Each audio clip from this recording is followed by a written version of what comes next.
আসসালামু আলাইকুম। কেমন আছেন আপনারা সবাই? আমিও আলহামদুলিল্লাহ অনেক ভালো আছি।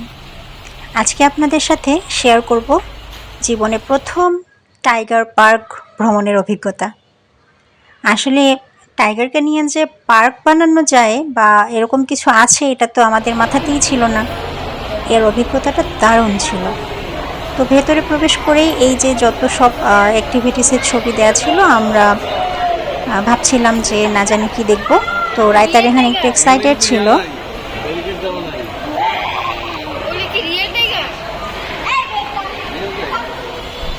তারা এদিক সেদিক দেখছিল, ভিতরে ঢুকেই দেখি খাঁচা টাচা ছাড়া একটা বাঘ।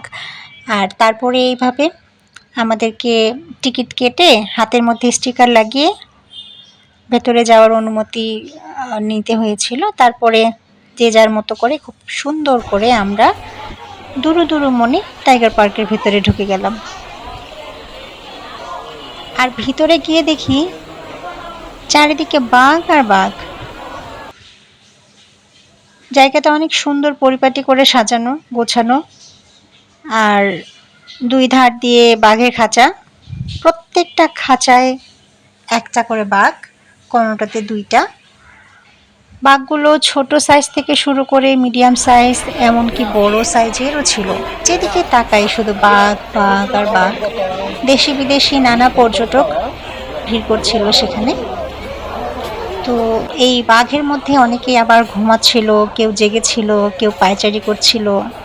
আমাদের কিন্তু একটা দারুণ এক্সপিরিয়েন্স হয়েছে, কারণ আমরা এইসব এতগুলো বাঘকে কখনো আগে একসাথে দেখিনি, আর বাঘের রিয়েল গর্জনও শুনিনি।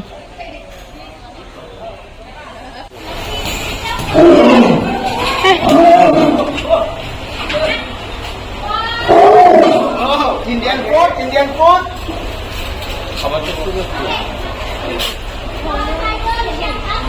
তো শান্তশিষ্ট এই পরিবেশে হঠাৎ করে গর্জে ওঠা বাঘের গর্জন সত্যি একটা অন্যরকম ফিলিংস এনে দিয়েছিল। সবাই ভয় পেয়েছিল, কিন্তু কেউ আবার সেটাকে ক্যামেরা বন্দি করতে ভুলেনি। তারপরও আবার আমরা হাঁটা দিলাম, হাঁটা দিয়ে আমরা আবার এদিক সেদিক বাঘ দেখতেই থাকি। তো অনেকগুলো বাঘ ঘুমাচ্ছিল বললাম আমি আগেই। আর তো সেরকমই একটা বাঘের সামনে গিয়ে আমি জাস্ট বলেছিলাম যে বাঘটার মনে হয় ক্ষুধা পেয়েছে। ওমা, দেখি বাঘ সাথে সাথেই আমার দিকে তাকায়। এই সিনটাও আমার কাছে ক্যাপচার করা আছে, আপনারা দেখবেন একটু পরেই। তো আমি খুব অবাক হয়েছিলাম, ভেবেছিলাম বাঘটা বুঝলো নাকি আমার কথা।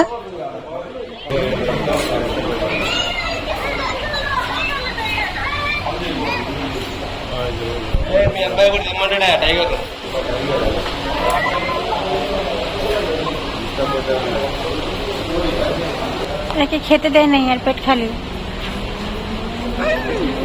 দেখেছেন, মনে হলো না যে আমার কথা সে বুঝতে পেরেছে। তো তারপরে এই যে জায়গাটা, আমার মেয়ে যেতে চাচ্ছিল না, মানে ভাবছিল যাবো নাকি যাবো না। আমি তাকে বললাম যাও, কিন্তু আমি যাওয়ার সময় টের পেলাম যে এটা আসলে কেমন যেন একটা সব কিছু সরিয়ে যেতে যেতে একটা অন্যরকম একটা অনুভূতি কাজ করে। তো এই সব ঘুরতে ঘুরতে রেহানের একটু মুড অফ হয়ে গিয়েছিল, কারণ সে চাচ্ছিল যে বাঘ দেখলাম কিন্তু বাঘকে টাচ করতে পারলাম না, এটা কেমন কথা। তো সে বাঘের খাঁচার ভিতরে যাওয়ার জন্য খুব করতেছিল। তো পরে আমরা তখন খাঁচার ভিতরে কি করে যাওয়া যাবে সেটা নিয়ে ব্যবস্থা করতে গেলাম। তার বাবা ওখানকার গাইডদের সাথে কথা বলল। তো তারপরে জানলাম যে টিকিট কাটলে বাঘের ভেতরে বাঘের সাথে খেলাধুলা করা যাবে। তো যেই কথা সেই কাজ, আমরা এই যে চলে আসছি, দুইটা বাঘ নিয়ে আমরা খেললাম। তবে এখানে না একটা ব্যাপার আছে যে এই বাঘগুলোর কাছে কোনো অভিভাবক ছাড়া কোনো বাচ্চাকে যেতে দেওয়া হয় না। তো সেই সূত্রে আমাকে যেতে হয়েছে। আর রেহানের এক্সাইটমেন্টের জন্যই আসলে বাঘের কাছে যাওয়া। রায়তা কিন্তু মনে মনে ভয়ই পাচ্ছিল, আর বিশেষ করে বাঘের গর্জন শোনার পর তো আরোই। প্রথম দিকে ভেবেছিল সেও যাবে, কিন্তু যখন বাঘের গর্জন শুনেছে তারপর থেকে না যাব না। কিন্তু রেহান গেলে ওর রায়তা কি আর না যেয়ে থাকতে পারে? তো 2 ভাই বোনে গেল। আর এদিকে হলো কি, রেহানের আদর পেয়ে ছোট্ট বাঘ মামার ঘুম পেয়ে গেছে মনে হয়।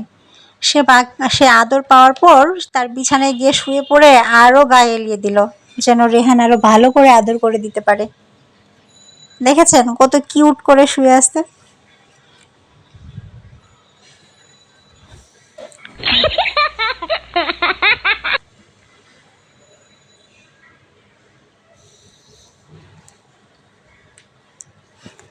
আর রায়তা তো কাছে যেতে না যেতেই এই রকম অবস্থা, সে একটু ভয়ই পাচ্ছিল।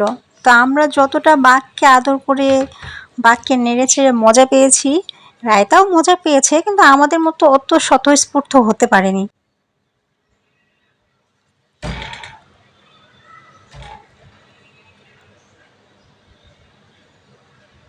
অনেক সুন্দর বাঘের বাচ্চা। এটা মানে ভাবতে পারেন কি একটা এক্সপিরিয়েন্স আমাদের হয়েছে, যে আলহামদুলিল্লাহ বাঘের বাচ্চাকে বিড়ালের বাচ্চার মতো আদর করে এসছি। বাচ্চারা তো বাচ্চারা, আমি সহ অনেক মজা পেয়েছি। আমাকে ওই খাঁচার ভদ্রলোক, মানে যিনি হচ্ছে বাঘগুলোকে গাইড করেন, উনি আমাকে করলো যে আপনি এইভাবেও আদর করতে পারেন, ওর উপরে মাথাও রাখতে পারেন। তো আমিও একটু ট্রাই করলাম, কারণ এইটা তো আর সবসময় ট্রাই করা যাবে না। এই সুযোগ দ্বিতীয়বার ঘটবে কিনা জীবনে তাও জানি না। তো আমি বাঘের লেজ দিয়ে একটু কান চুলকানোর করলাম। তো মজা লেগেছে আসলে। মজা মানে কি, দারুণ একটা ব্যাপার। চিন্তা করা যায় রয়্যাল বেঙ্গল টাইগার আমার পাশে শুয়ে আছে, তো তার পেটের মধ্যে হাত বুলিয়ে তার পিঠে মাথা রেখে তার লেজ ধরে আদর করে যে অনুভূতিটা পাওয়া গেছিল, সেটা আসলে মুখে বলার মতো না। তো রেহানের অবস্থা দেখে আপনারা বুঝতে পারছেন। কিন্তু আমি বা রেহান আমরা যতটা ওখানে ফ্রিলি মুভ করেছি, রায়তা কিন্তু অতটা পারেনি। সে তার কাছে শুতেই চায়নি। আমরা অনেকবার বলেছি যে তুমিও একটু ট্রাই করো, না, সে ভরসা পায় না। তো এটাই ছিল আমাদের টাইগার পার্কের একদম দারুণ একটা অভিজ্ঞতা। তারপর আবার আমরা বের হয়ে আসার রাস্তা খুঁজতে থাকি। তো বের হয়ে আসতে আসতে যেদিকে যাই সেদিকে আবারও বাঘ দেখতে পাই। মানে পার্কটাতে না অনেকগুলো বাঘ, আমি আসলে সেভাবে কাউন্টও করিনি, কারণ সেই মুহূর্তে আমার কাউন্ট করার মতন মন মানসিকতা ছিল না। তো অনেকগুলো বাঘ। আর এখানে আমরা ভুল করে নো এক্সিট এরিয়ায় চলে এসেছি, আর সেখানেও আছে কতগুলো গাইডলাইন ছিল। এই যে দেখেন কি সুন্দর করে লোকজন বাঘ নিয়ে খেলছে। তারপর টাটা বাই বাই, আল্লাহ হাফেজ।